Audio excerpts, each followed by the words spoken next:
and welcome back to my channel, or if you're new here, welcome. I'm so glad that... Hello and welcome back to my channel. If you're new here, welcome. I'm so glad that you're here.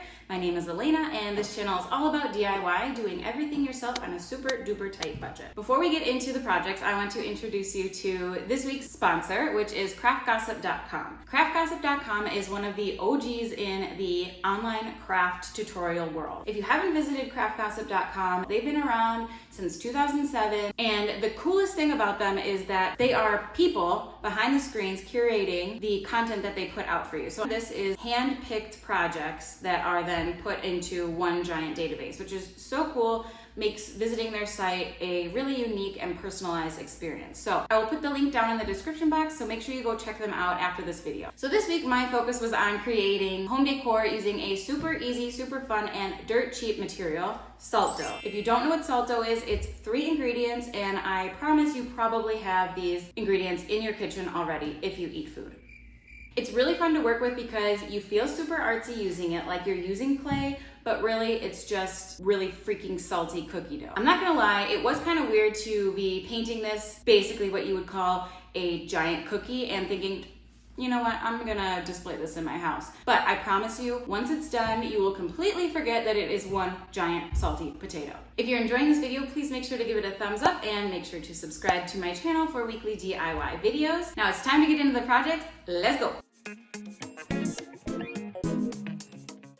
I started by making one batch of salt dough, and it made enough for me to do all 3 of these DIYs. So I combined 2 cups of flour with 1 cup of salt, and then mixed in 1 cup of water a few tablespoons at a time until the dough was soft and pliable. For my first project, I rolled out some dough into a disc until it was about 1/4 inch thick. I used a skewer to trace a face shape onto the dough, and then used a butter knife to cut it out.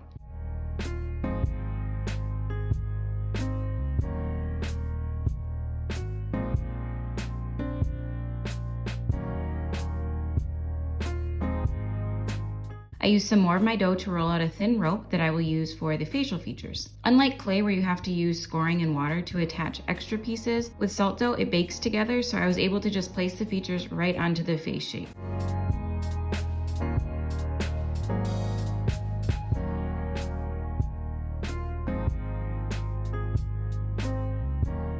I baked this for 2 hours at 250 degrees, and it was hard as a rock when it came out of the oven. Once it cooled, I painted the front and back in a pretty shade of blue, but I'm still working on enjoying vibrant colors, and this was just too much of a stretch for me, so I repainted it in this really ugly mushroom color to make it a little more neutral. I kind of regret it, so let me know what you think in the comments. Should I have kept it blue, or what color would you have painted it? White? I don't know. Clearly, I'm still undecided. Next, I took some raffia, which was actually a deconstructed hula skirt from the Dollar Tree, and I wound a few strands together to make a thicker strand. I used hot glue to wrap and attach the strand around the face to create a nice finished edge.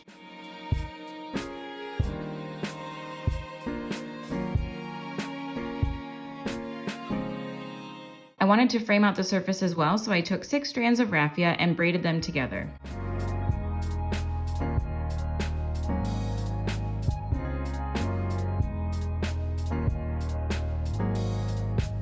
I attached the braid using hot glue to finish this off.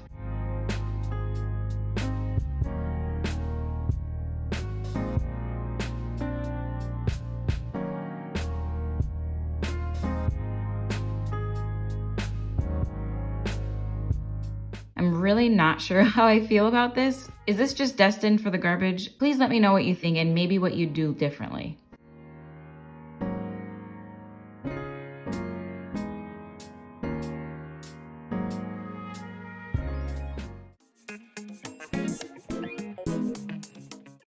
For my second salt dough DIY, I rolled a chunk of salt dough into a thick log and then rolled it out with my rolling pin, so it was a long 1/4 inch thick strip. I used a ruler to cut a thin rectangle out.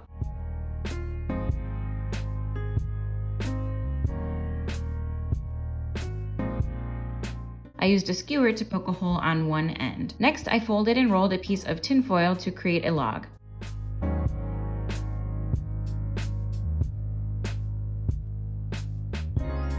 I made 2 more tinfoil logs of the same size. I spaced my logs evenly and draped my long rectangle of dough over the top so that my dough formed a wavy shape. I baked this for almost 3 hours at 250 degrees. Baking time with salt dough will vary a little bit depending on how thick the piece is. Once it was cool, I again tried to add some more color into my life and attempted to mix a muted red, orangey, brown color, which was hideous and ended up looking like a giant squiggle of ketchup, so I decided to repaint it in a mauvey, purpley pink color.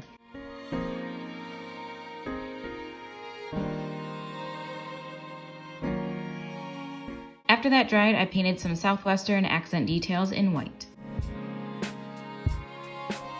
One of my favorite things about salt dough is that it takes on a super matte, chalky feel when it's painted. But if you prefer a shinier finish, you could always add a glossy top coat. I feel like this ended up being a successful venture into the world of color for me.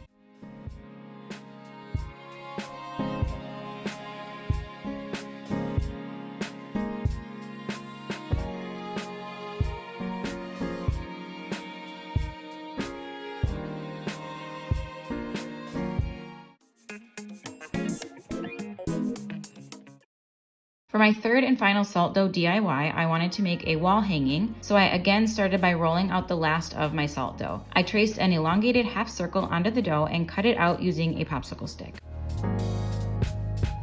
I then traced 3 rainbow arches onto the surface.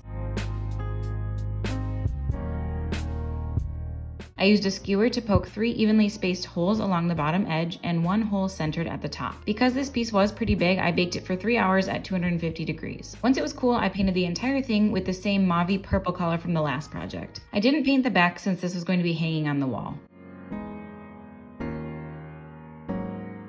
Next, I painted the arches in my accent colors, which were white and navy blue.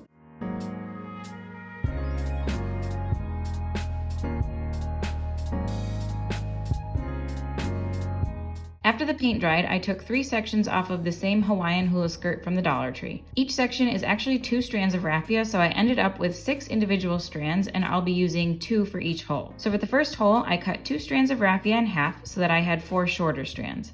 I then folded those 4 strands in half and pushed the fold through the first hole, front to back.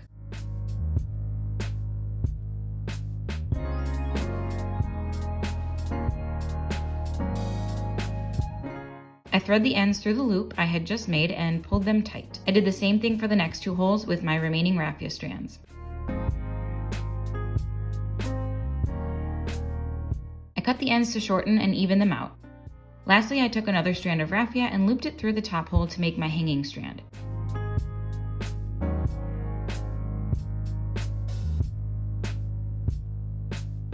Here's a peek at how it turned out. Well, that is all for me this week. I hope you enjoyed today's projects. If you made it this far, I'd love if you gave this video a thumbs up, and please be sure to subscribe for weekly DIY videos. A special thank you to this week's sponsor, craftgossip.com. Make sure you go check them out for all kinds of fun DIY ideas. Thanks for watching, and I hope to see you back here soon.